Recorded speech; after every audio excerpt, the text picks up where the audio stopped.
పట్నం గొంతెండుతోంది. మండుతున్న ఎండలతో మున్సిపాలిటీల్లో నీటి కటకట. మార్చి నెలాఖరుకే భారీగా తగ్గిపోయిన సరఫరా.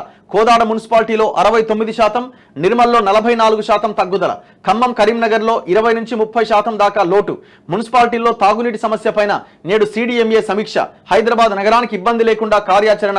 ఏప్రిల్ తొలివారం నుంచి సాగర్ నీటి అత్యవసర పంపింగ్ అట. ఈ మార్చ్ ఎండింగ్లోనే ఇట్లుంటే మనం మే ఎట్లా కంటిన్యూ చేయాలా?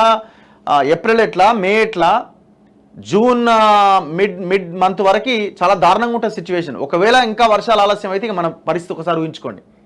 సో అందుకే నీటిని చాలా జాగ్రత్తగా వాడండి. ఏమాత్రం నీటిని వేస్ట్ చేసినా చాలా ప్రమాదం. ఇప్పుడు బెంగళూరు సిచ్యువేషన్ ఏందండి? అసలు బెంగళూరులో ఫైన్లు వేస్తున్నారట, ఎక్కువ నీళ్ళు వాడుతున్నారని ఫైన్లు వేసే కాడికి వచ్చిందట. మొత్తం కాంక్రీట్ జంగల్ అయిపోయింది. వాటర్ భూగర్భ జలాలు మొత్తం అడుగంటిపోతున్నాయి. ఇది దేశవ్యాప్తంగా ఉన్న సమస్య. ఈ సమస్య నుంచి బయటపడడానికి ఉన్న అన్ని వనరులను ప్రభుత్వాలు ఉపయోగించుకోవాలి అని అంటే ఎప్పటికప్పుడు దీని మీద రివ్యూలు చేస్తూ ఉండాలి. గాలి కొదిలేస్తే ప్రజలు తీవ్రంగా నష్టపోయే ప్రమాదం ఉన్నది. ఇది ప్రజల ప్రాణాలకు సంబంధించిన అంశం. ఇది ఒకవైపున తాగునీరు ఇట్లా ఉంటే సాగునీరు సిచ్యువేషన్ అయితే ఇంకా చాలా ఘోరంగా ఉన్నది. పంటలు ఎండిపోతూ ఉన్నాయి, రకరకాల సమస్యలతో ఇబ్బంది పడతా ఉన్నారు.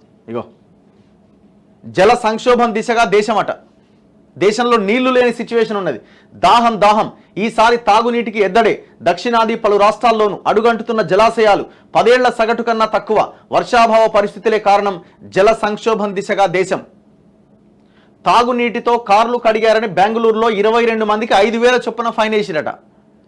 నువ్వు తాగుతందుకు నీళ్ళు ఎవరా అంటే కార్లు కడుగుతావని. ఏప్రిల్ మేలో 4 నుంచి 5 డిగ్రీల అధికం. ఎండలపైన వాతావరణ శాఖ అధికారి.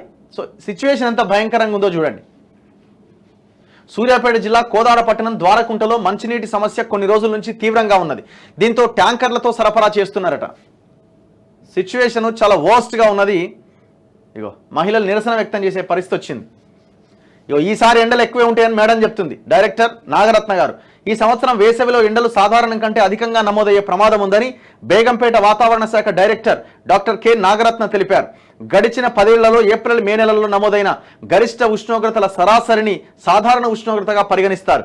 ఆ లెక్క ప్రకారం సాధారణ ఉష్ణోగ్రతలు 40 నుంచి 41 డిగ్రీలు. కానీ ఈ ఏడాది ఏప్రిల్ 15 తర్వాత ఎండలు సాధారణం కన్నా 4 నుంచి 5 డిగ్రీల మేర అధికంగా నమోదవుతాయి.